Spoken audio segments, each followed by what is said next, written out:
Hi, everyone. So I'm here today to talk about optimizing your Drupal content. Get this close to me. Can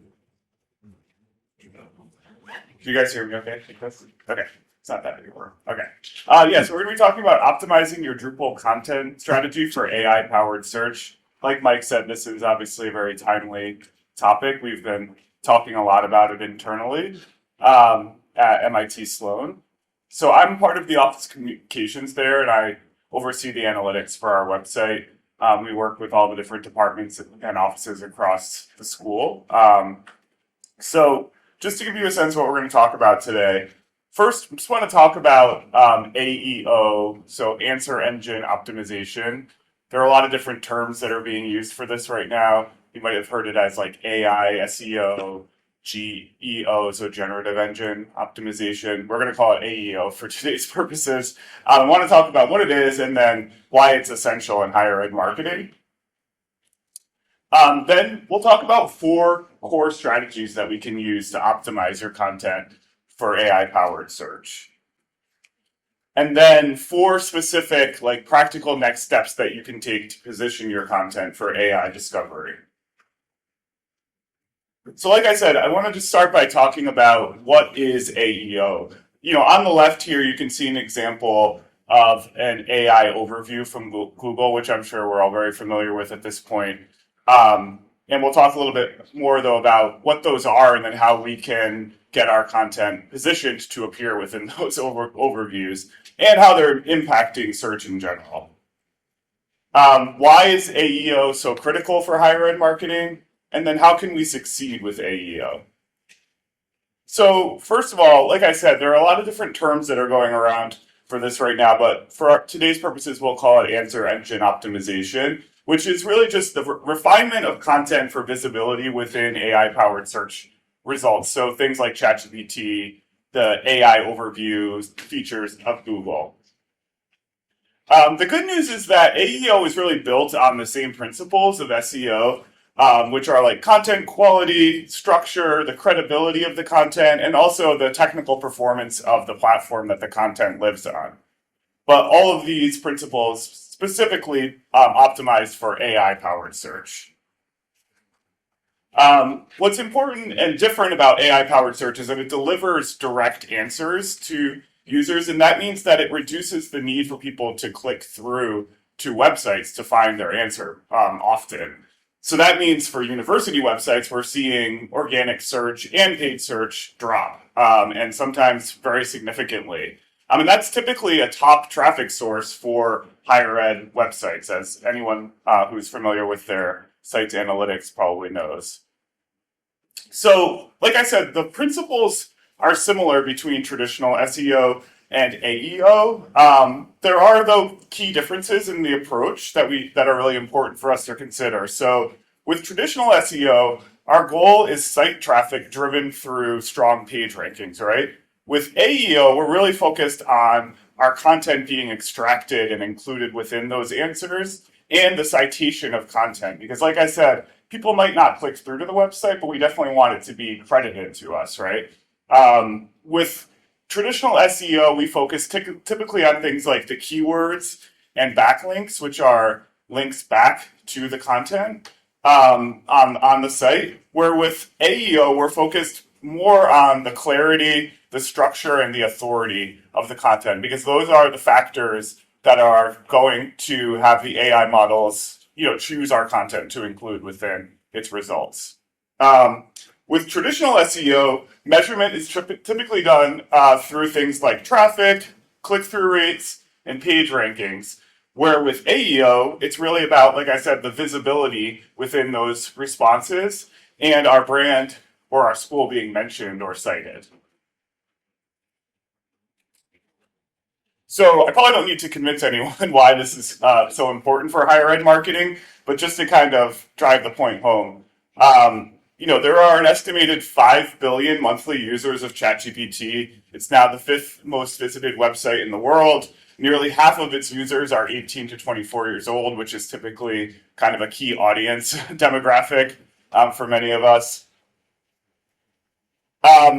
this is an estimate, but around 55% of Google searches now display AI overviews. AI overviews only launched last May in 2024, so this is definitely like a new development, which is why, we're having to kind of shift our approach in real time here. And then finally, even for paid search, so paid advertisements within the results of search engines, on average, there's been a 45% year-over-year increase in cost per clicks for higher search ads, while the click-through rates have decreased. So that means we're paying more, but we're seeing fewer people actually click through to the websites. So what is our goal here? Because ultimately, there is understandably some, panic and nervousness about this. But ultimately, like I said, it's really just these same principles apply with SEO. So it's really just about us kind of shifting our mindset and our approach. And ultimately, our goal is very similar to what it's always been with SEO, which is we want discoverable content. In this case, we want it structured so that those AI models can easily find it and surface it within those results so that the people who are using those tools can easily find that information. One thing that we've talked about internally a lot is I think some people resist the idea of writing for machines or writing for bots, but we really think of it as we're writing for the people that use those tools, right? The machines. So, secondly, we want the information to be credible, of course. That's always been a core principle of SEO, but we want to make sure that the content is accurate, that it's authoritative, and that it's clearly attributed back to our organization, whatever that might be. Even if the users don't click through to the website, that the content is at least being credited or citing us. And then finally, useful content. That's always been at the core of SEO as well, is we want the content to be designed to meet the user's intent and improve their overall experience with the content or the website. Okay, so what can we actually do to optimize our content for AI-powered search? So there's 4 core strategies that I wanted to talk about today. The first one is just understanding your audience's intent. What is the question that they're trying to answer? What is it that when they come to your website, or when they're in this case now, just searching for information, what is the question they're actually trying to answer?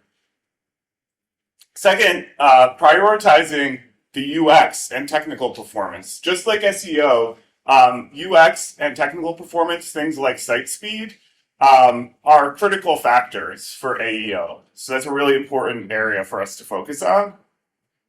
The third is including the voice of content experts, because like I said, we're really looking for our content to be viewed as authoritative. And so we want to make sure that we have the voices of the true experts on whatever the content is that we're creating. And then finally, we want to target the lower funnel with content that drives decisions. So in this case, I'm referring to the marketing funnel, right? And so at the top of the marketing funnel, and we'll talk specifically about the funnel, but the top is the awareness content.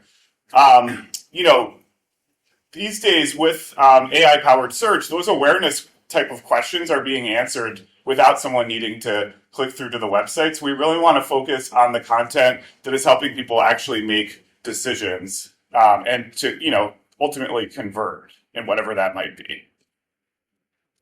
Okay, so let's talk about the first one here. So understanding your audience's intent. So when we think about somebody who's using search in general, they have clear intent, right? They have made a conscious choice to seek out information, as opposed to someone who might visit your website through, let's say, a social media link that they might have just seen and kind of mindlessly clicked on to browse, right? With search, someone is actually actively seeking information. So we want to be thinking about what is that, what intent do they have? What is the question they're ultimately trying to answer?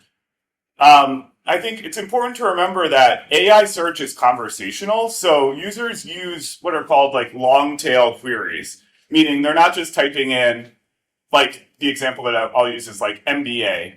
They're typing in what's the best MBA program, at XYZ school. like I said, yeah, they're less likely to search for a short keyword the way that they might with traditional search engines.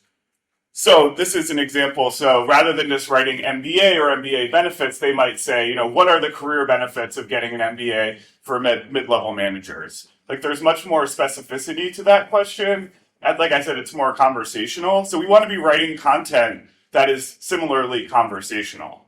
And we'll talk about how we can do that coming up.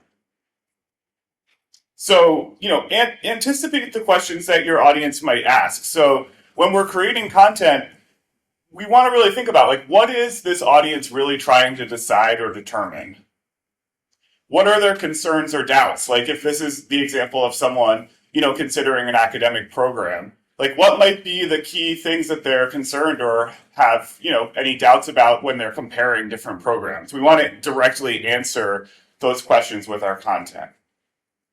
And then what action or next step do we want them to take once they have their answer? And again, this is just sort of a core principle of creating strong content in general, right? Is we want to have a clear call to action. So keyword research can still help us with identifying the specific queries or questions that the audience is asking. So looking at our search data, I think what we'll find more and more is that the searches that people are using even within Google are much more conversational than they used to be. It's less keyword focused and it's more these longer tail queries like I mentioned. Secondly, so this is really relevant for anyone who's kind of on the development side, is prioritizing the UX and technical performance. So content's only as strong as the platform that it lives on. And when we're talking about like the trustworthiness, authoritativeness of content, a fast and user-friendly site reinforces that, right? It keeps site visitors engaged. It's a trustworthy site that they can rely on. So that's rewarded by AI-powered search engines, the same way that it is traditional search engines.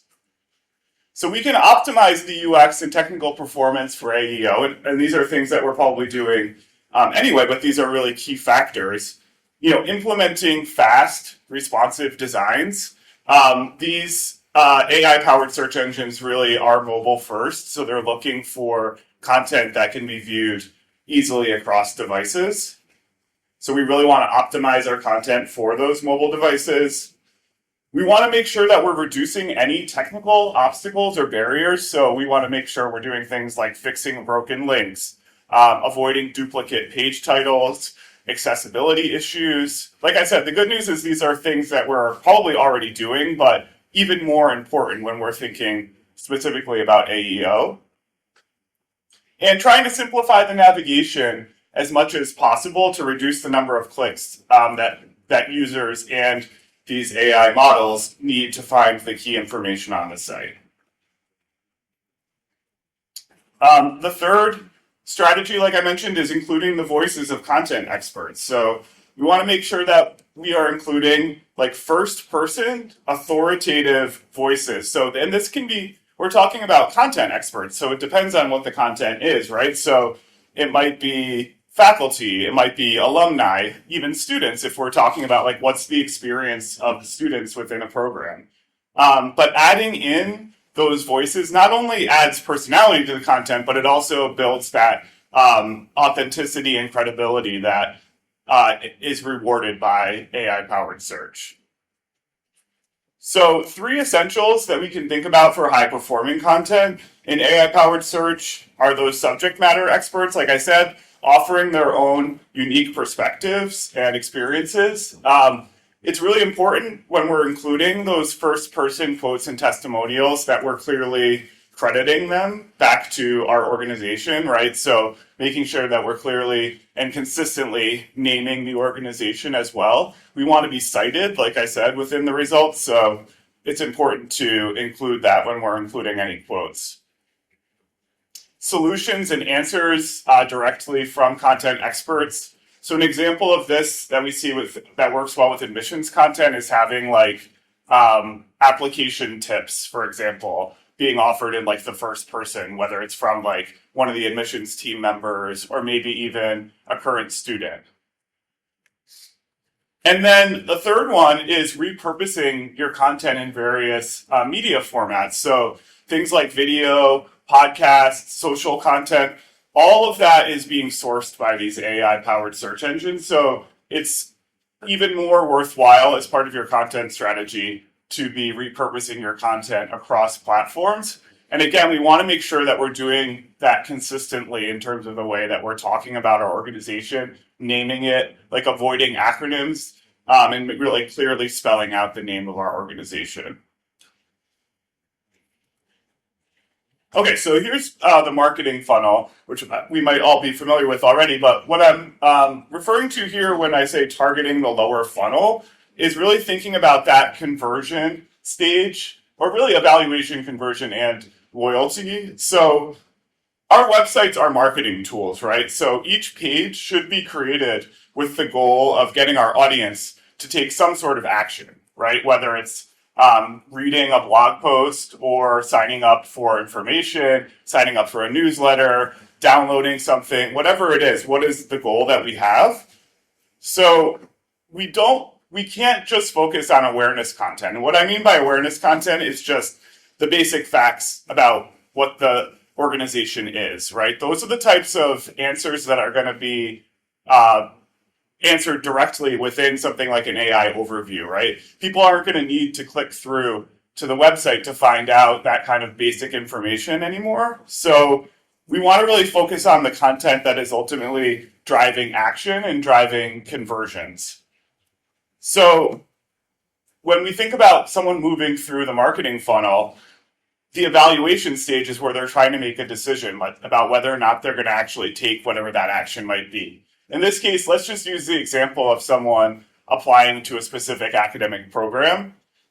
The evaluation stage, one of the ways that we can support this is creating content that really clearly compares the different programs that are available, right? Like helping someone understand why that program might be a good fit for them. The conversion stage, again, we're trying to push people towards taking whatever action that might be. In this case, if it's, applying to a specific program, having content like student and alumni testimonials, like why I chose this program, like whatever content it might be to get people closer to kind of making that decision. And then the loyalty stage, or this is sometimes called like the retention stage in the marketing funnel.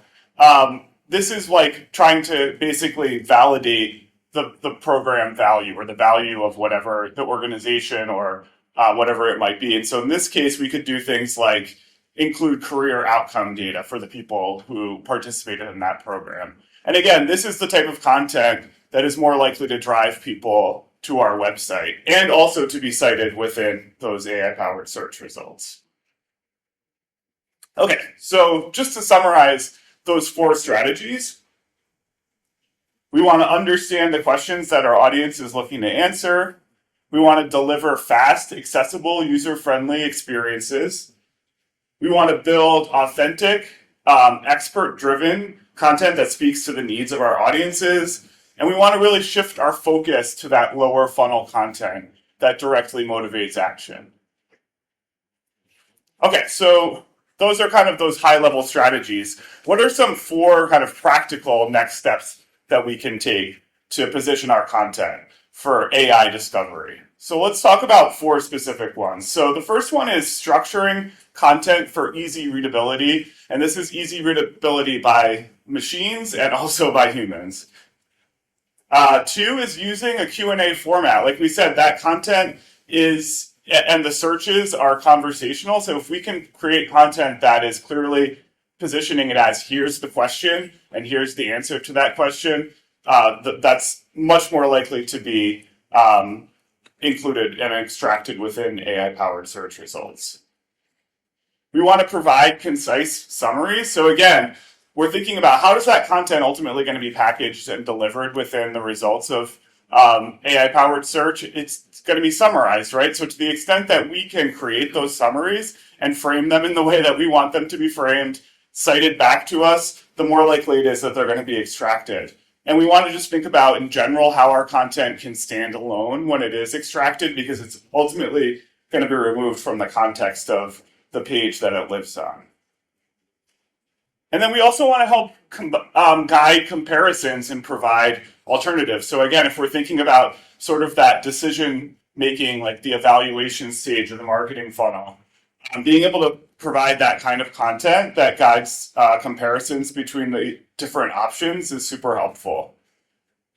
Okay, so the first one is structuring content for easy readability. This is hugely important. It's very important for traditional SEO as well. We want to make sure that we're structuring and labeling our content in a way that makes it easy for AI models to parse it, right, and to extract and summarize it into the snippets that it's going to create for its users.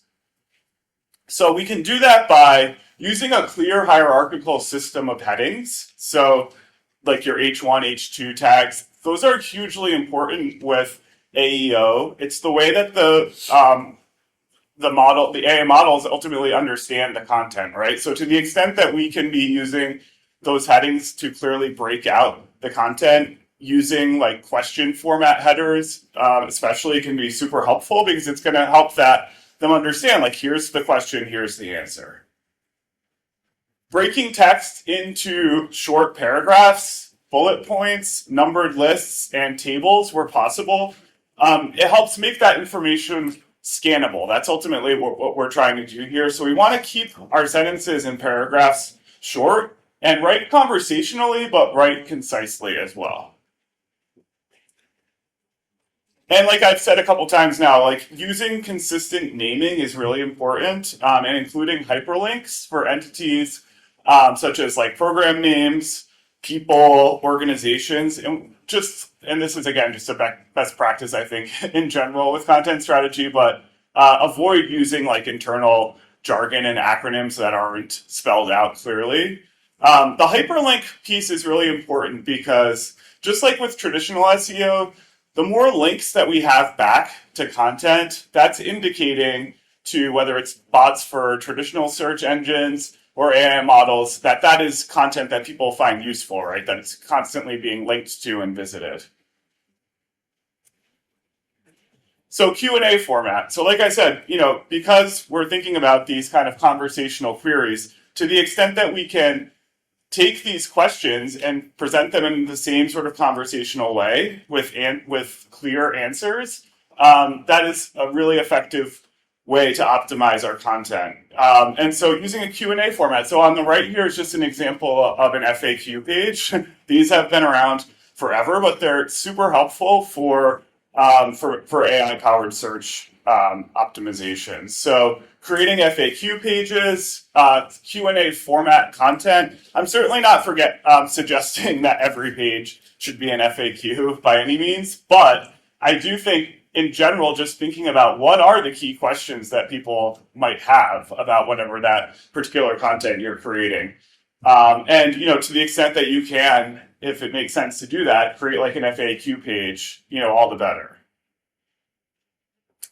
Like I said before, using headers that are formatted as questions makes it easier for for people to scan and for machines to scan and find the answers. And in general, like I said, we also want to just make sure that we're writing these answers in a way that can stand alone when they're quoted or extracted. Because our content's going to be extracted from the context of the page, it's really important that, especially in examples like this, that we are thinking about, would this make sense if it was extracted and just, copied? I'm not saying they're going to exactly copy and paste it by any means, but if this was extracted, would it make sense? Would people have the name of the organization included, for example? Like, would they know who to cite this back to? Providing concise summaries. So this is an example of an article created by our Ideas Made to Matter editorial team. We've added these what you'll learn bullet points to the top of articles now to help provide these types of summaries so that people know what they're gonna, what the key takeaways are from an article or a page. So leading with a short plain language summary or key takeaway, writing meta descriptions and page introductions that clearly define and explain what the page offers, And you can do that by using things like summary boxes or callouts, using language like in short, at a glance, what you'll learn.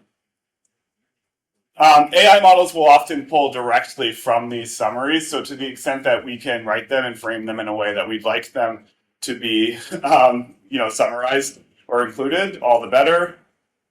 And this is just an example of what the what you'll learn type of language might include.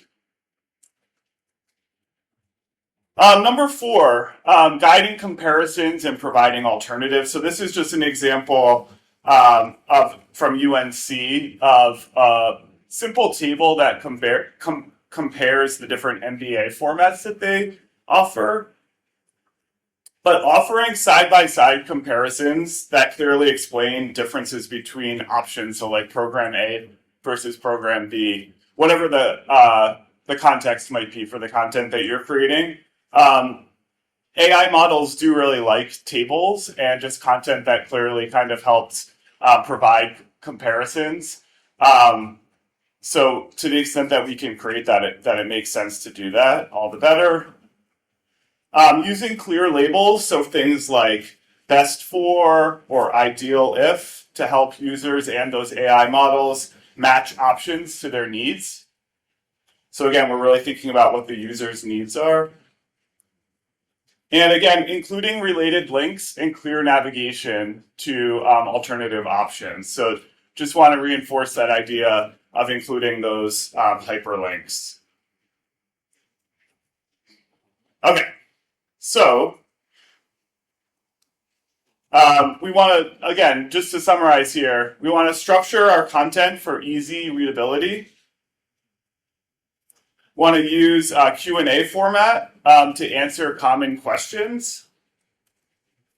We want to provide concise summaries to make content for AI models to parse their content. And then we want to create content that guides comparisons and provides alternatives. So just to summarize some key takeaways here. So one, we want to understand the intent. So we really want to think about what are the real questions that our audiences are trying to answer. Secondly, we want to strengthen our UX and technical foundations, right? Those fast, accessible, user-friendly experiences improve trust and visibility within AI-powered search results. We want to build expert-driven content, so include the voices of the content experts. And again, that doesn't have to be like faculty or researchers. I'm talking about whoever the expert is on that specific type of content. So if it's the student experience that you're talking about, talking directly to students. Prioritizing the lower funnel content, so creating comparison pages, including testimonials and just content in general that is helping to drive action, whatever the action might be in your context. And in general, just making sure that we're structuring our content for AI discovery. So using Q&A sections, providing concise summaries, scannable formatting, so really clear hierarchy of the content, and clearly labeling the content. All of that helps AI models extract and cite our content. And that's it.